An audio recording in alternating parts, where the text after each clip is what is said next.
retrouve pour une nouvelle édition de BMDB, le magazine qui, en 6 minutes chrono, vous informe sur la qualité de nutriments à consommer pour votre santé. Salut à tous et bienvenue à cette nouvelle édition de Bien manger, c'est le début du bonheur. Aujourd'hui, nous parlerons de thé amincissant. En avez-vous déjà entendu parler? Les avez-vous consommés? Vous avez bien daigné nous répondre au micro de Sidoine Feugui, Delia Chéché et Césaire Darius Fotso. J'en ai bu beaucoup à un moment de ma vie et je peux dire qu'à ce moment, j'en avais vraiment besoin. J'étais en surpoids, j'avais pratiquement 80 kilos et je faisais la classe de terminale. Mes camarades de classe, mes amis me traitaient tout le temps de gros bédel et ça m'a un peu fait mal.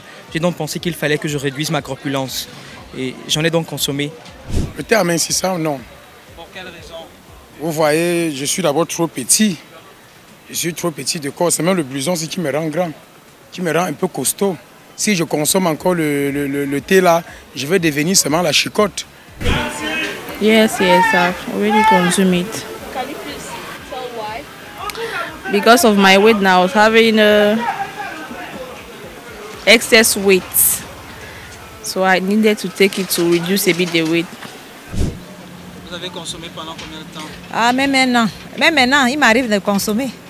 Même maintenant. Ce que je peux dire des thés amincissants, c'est un élément qui accompagne le régime alimentaire. Si les gens pensent qu'ils peuvent boire juste le thé amincissant et maigrir, ça c'est du rêve. Alors, on vend juste du vent. Ça c'est ce que je sais. En consommant, j'ai remarqué que c'était juste pour moi une boisson et ce qui m'a vraiment aidé, une bonne hygiène de vie, une bonne alimentation et surtout beaucoup d'activités sportives.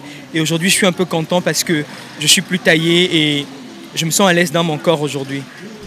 Bon, je vois là dans les réseaux sociaux les gens qui donnent des témoignages. Et bon, moi-même, je n'ai pas encore expérimenté. Automatiquement, je ne peux pas dire un mot véritable, dire un mot vraiment concret.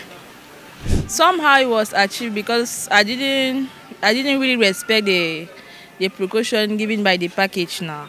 That's why it was semi-effective.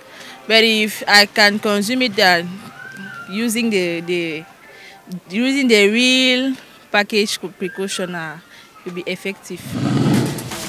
C'est l'heure de donner la part belle à l'expertise du docteur Hervé Billon qui nous explique surtout comment fonctionne le thé amincissant dans l'organisme humain.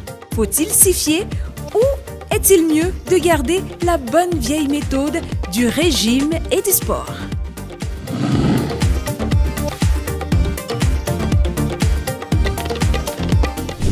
Le thé amincissant brûle les graisses à travers la cartésine, la théine et les antioxydants.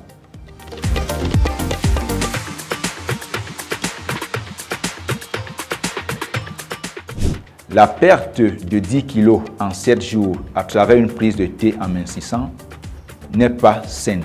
Une perte de poids obéit à un plan nutritionnel au sein duquel on couple l'alimentation équilibrée, y compris la pratique du sport, ainsi que certaines mesures hygiéno-diététiques.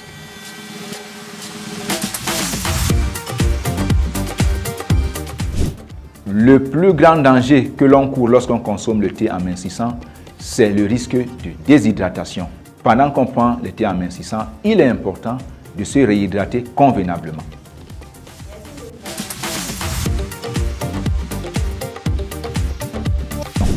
Nous savons tous que toute abondance nuit. Lorsqu'on en consomme trop, le risque accru de déshydratation se présente. D'où il faut consommer le thé amincissant avec modération. Nous voici arrivés au terme de cette édition de BMDB. Merci de nous avoir tenu compagnie. Rendez-vous bientôt pour une nouvelle édition. N'oubliez pas de nous laisser un petit pouce en l'air, de partager, de vous abonner et surtout, d'activer la cloche de notification. Ciao!